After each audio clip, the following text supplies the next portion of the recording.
मेरे जेठ जी अंधे थे, मगर पति का चहीता भाई होने की वजह से मैं उनके सारे काम करती। कभी उनके कपड़े बदलती, तो कभी पास बैठकर उनकी सारी बातें सुनती। वे सालनी सालनी कहकर मेरे और करीब हो जाते।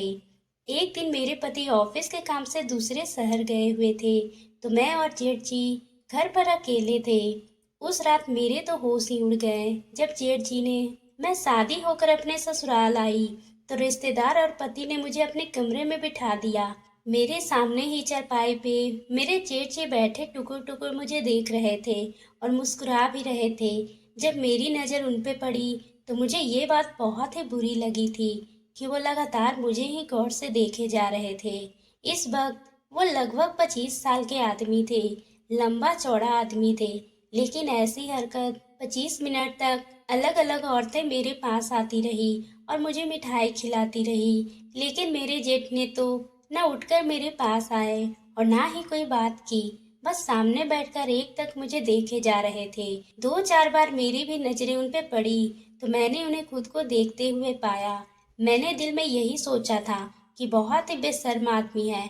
बहू तो घर की इज्जत जैसी होती है, उसे जरा से भी शर्म नहीं। ये कैसे सबके सामने मुझे ताके जा रहा है। अब मैं माथे पे बल डाले उन्हें घूर रही थी, लेकिन अजीब पागल था। बस मुझे ही देखे जा रहे थे और मुस्कुराए जा रहे थे। मुझे उनकी यूं मुस्कुराने पर गुस्सा आने लगा था। खैर रस्म खत्म हो गई और मैं अपने कमरे में आ गई थी। मेरा मूड बहुत ही खराब हो चुका था और मेरे पति सुधीर भी मेरे कमरे में देर से आए थे, तो मैं बिल्कुल उदास सी बैठी हुई थी। वो मेरे पास आकर बैठे, तो मैंने उन्हें गुस्से से देखा था। मुझे यूं उदास देखकर कहने लगे, क्या बात है शालिनी। फिर वह समझे कि शायद मैं काफी देर से कमरे में नहीं आया है, इसलिए मैं नाराज हूँ। कहने लगे, मेरे दोस्त आज मेरा पीछा ही नहीं छोड़ रहे थे। तुम तो जानती ही हो कि ऐसे मौके पे दोस्त की मजाक के आसमान पर होती है। फिलहाल सुधीर की तारीफ सुनकर मेरा मूड खुश हो गया था। मैंने जेठ जी की बात को अपने पति से सामने नहीं दोहराया था। क्या सोचेंगे कि आते ही भाई के बारे में ऐसी बातें शुरू कर दी। मेरा पति सुधीर का एक ही भाई था। वो दोनों जुड़वा भाई थे, इसलिए दोनों की उम्र में कुछ मिनटों का ही फर्क था। सुधीर के माँ बाप नहीं थे। उस वक्त घर में मेरा पति और मेरे जेठ महेश थे। सुबह जब मेरी आंख खुली, तो सुधीर कहने लगे, आज का नाश्ता मैं बाजार से ही लाया हूँ, लेकिन देखो मेरे घर पे कोई औरत नहीं है, इसलिए आज की मेहमान नवाजी तो मैंने निभा दी है, लेकिन कल से सब कुछ तुम्हें ही संभालना पड़ेगा। ये बात तो मैं पहले से ही जानती थी, इसलिए मैंने कोई ऐतराज नहीं किया। जैसे ही मैं नाश्ते के लिए बाहर आई, तो नाश्ते के टेबल पर मेरा जेठ महेश भी बैठे थे। मैं उनके सामने बैठ गई, उनसे मुझसे बातें की। मुझे देखकर मुस्कुराने लगे। जब सुधीर टेबल के पास आए, तो अपने भाई के पास ही बैठ गए और उनकी प्लेट से रोटी तोड़कर अपने हाथ से खिलाने लगे। ये देखकर मुझे बड़ी ही हैरत हुई थी और इससे ज्यादा हैरत मुझे ये हुई थी कि महेश सामने भी बैठे मुझे ही देखे जा रहे थे। उन्हें तो अपने भाई का लिहाज भी ना था और गुस्सा मुझे सुधीर पर भी आने लगा कि वह तो रोक सकते थे, और फिर भी वह मुझे बहुत ही अजीब सा लगा था कि मेरे पति इसे खुद क्यों खाना खिला रहे हैं। वह 25 साल के हो चुके थे, क्या खुद नहीं खा सकते थे। मैंने कहा, सुधीर, महेश जी खुद भी खाना खा सकते हैं, आप अपना नाश्ता करें। मेरी बात सुनकर वो कहने लगे, शालिनी, महेश अंधा है, देख नहीं सकता। ये सुना ही था कि मेरा निवाला हाथ में ही रह गया। मैं बड़ी हैरत से उन्हें देखने लगी। अच्छा खासा खूबसूरत लड़का था, जिसके ग्रे कलर की आंखें थी, बेहद खूबसूरत थी। मुझे ना जाने क्यों बड़ा ही दुख और अफसोस सा हुआ था।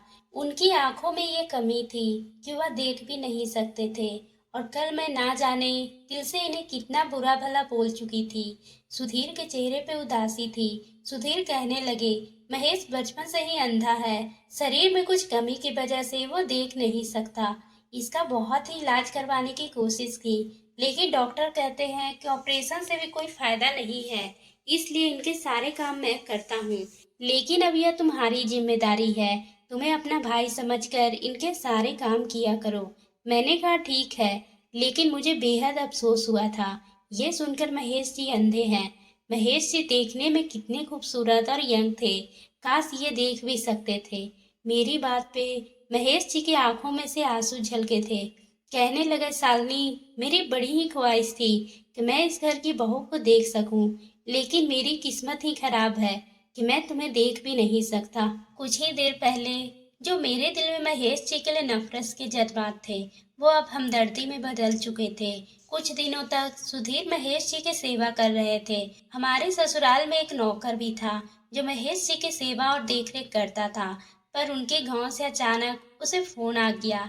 उसकी माँ की तबीयत बहुत ही खराब थी, इसलिए उसे अचानक से जाना पड़ गया। लेकिन मेरे होश उस वक्त उड़े जब सुधीर ने अपनी ड्यूटी ज्वाइन कर ली। जब वो अपने काम पे जाने लगे तो मुझसे कहने लगे, महेश को खाना भी तुम अपने हाथों से खिलाओ और कपड़े भी तुम ही पहनाओगी।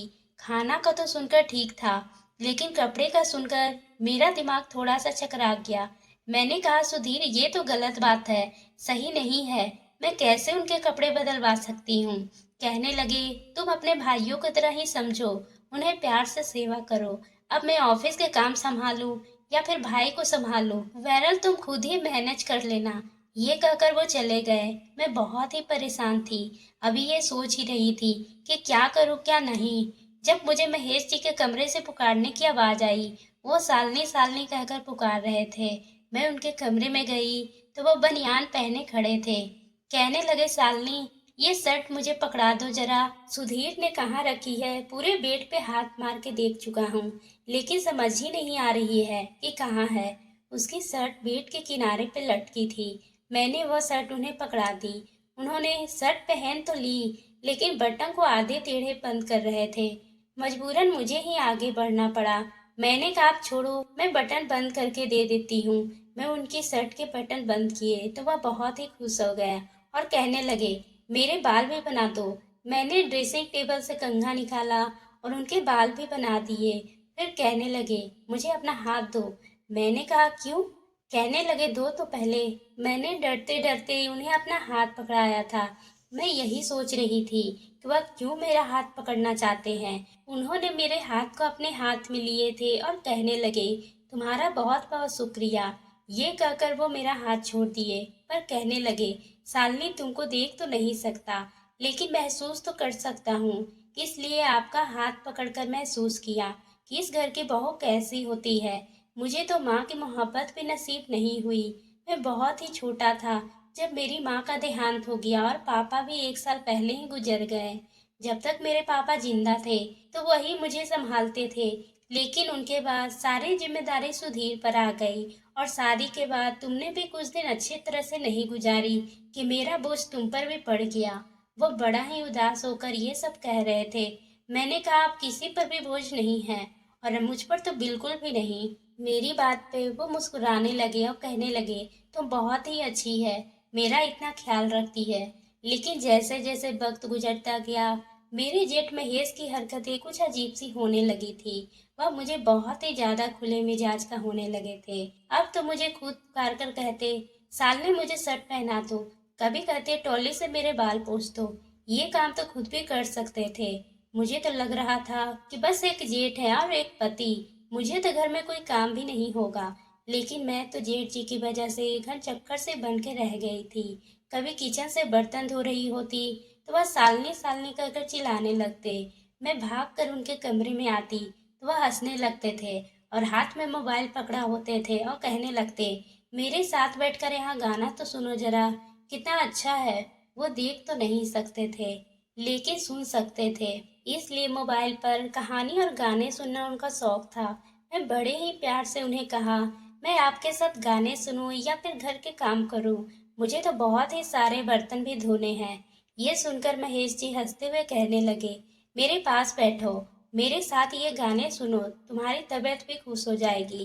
काम का क्या है, छोड़ो, काम तो काम भी कभी खत्म हुए हैं। मैं उनके बराबर में बैठ गई। मैंने कहा, अच्छा, आपको भूख लगेगी तो आप क्या खाओगे? वो हंसकर कहने लगे, अच्छा, तुम्हें तो बस काम की ही परवाह होती है। ठीक है, जाओ, जाकर सुधीर के लिए खाना ही बना लो। मैं जल्दी से चलकर अपने किचन में आ गई थी, क्योंकि मुझे उस दिन सुधीर के लिए मटर पनीर की सब्जी भी बनानी थी। सुधीर को मटर पनीर की सब्जी बहुत ही ज़्यादा पसंद थी। उन्होंने मुझे फ़ोन पर ही कह दिया था कि आज मुझे मटर पनीर की सब्जी खानी है।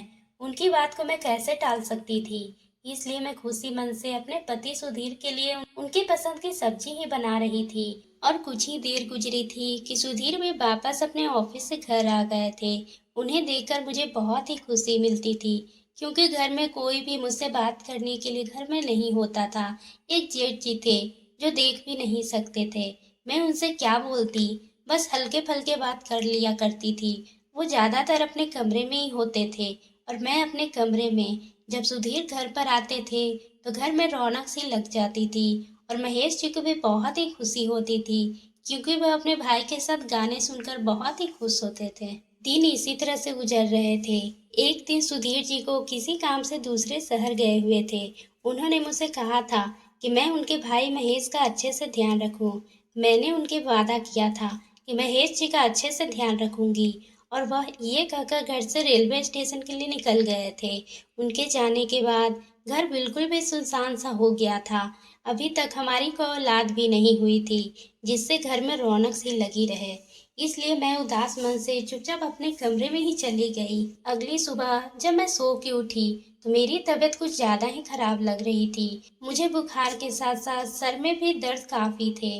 मैं अपने बिस्तर से उठ भी नहीं पा रही थी, पर मैंने हिम्मत करके किचन में जाकर चाय बना ली और एक कप में भरकर महेश जी के कमरे में चाय के साथ ब्रेड भी पहुंचाई और उन्हें कह दी कि नाश्ता आज बनाने में थोड़ी देर हो जाएगी, इसलिए आप ब्रेड और चाय ही खा लें।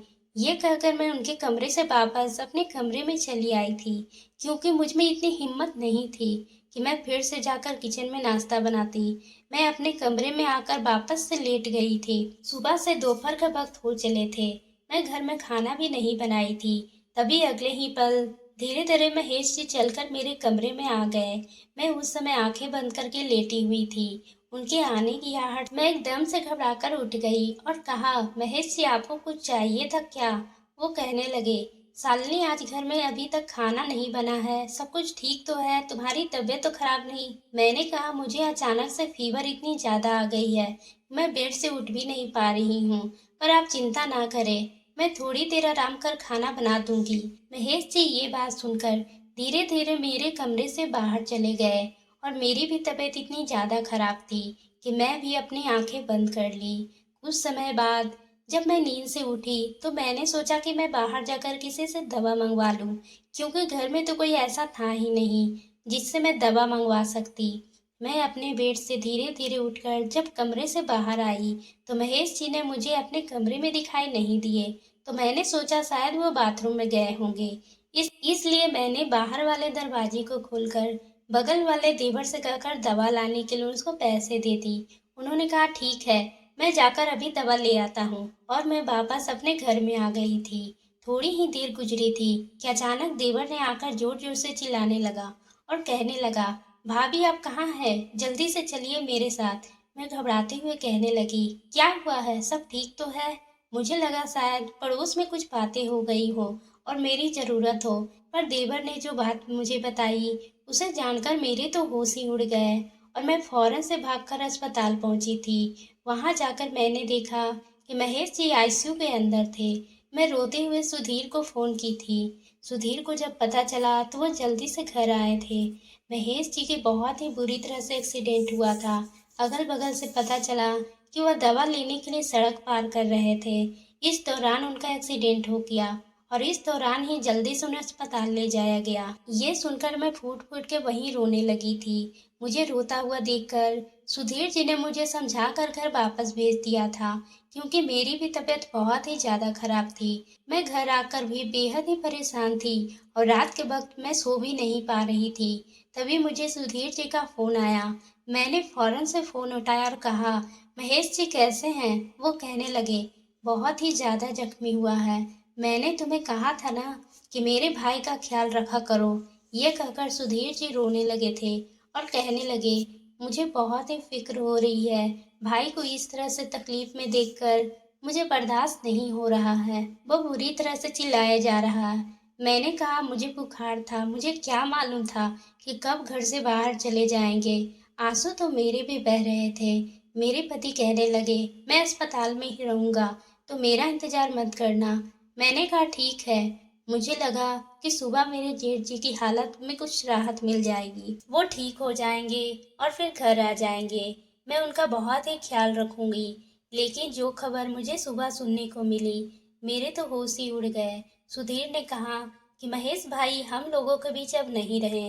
ये सुना ही था कि मैं रोने लगी। मैंने कहा सुधीर नहीं, आप ये क्या कह रहे हैं? वह कैसे हमें छोड़कर जा सकते हैं? मैं रोए जा रही थी। सुधीर कहने लगे, डॉक्टर ने पूरी कोशिश की बचाने की, पर मेरे भाई पूरे दर्द से तड़प रहा था। मेरे हाथ पकड़े हुए कहता था, भाई मुझे बचा लो, अभी तो बहन मिली है मुझे। लेकिन वो जा चुका था। ये सदमा दोनों पति पत्नी के लिए बहुत ही बड़ा था। मुझे अक्सर घर में महेश जी के सालनी सालनी पुकारने की आवाज आती थी। मैं भागकर जब उनके कमरे में जाती थी तो खाली कमरा देखकर मैं फूट फूट कर रोने लगती थी।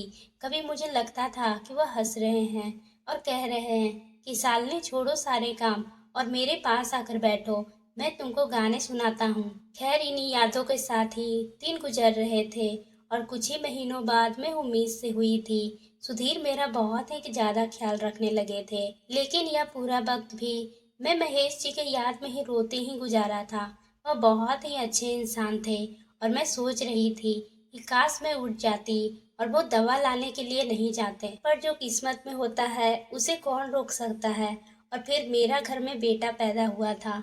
सुधीर जी अब बहुत ही ठीक रहने लगे थे। सुधीर जी ने कहा कि नाम तुम अपनी मर्जी के रखो। मैंने कहा मुझे इसका नाम महेश रखना है।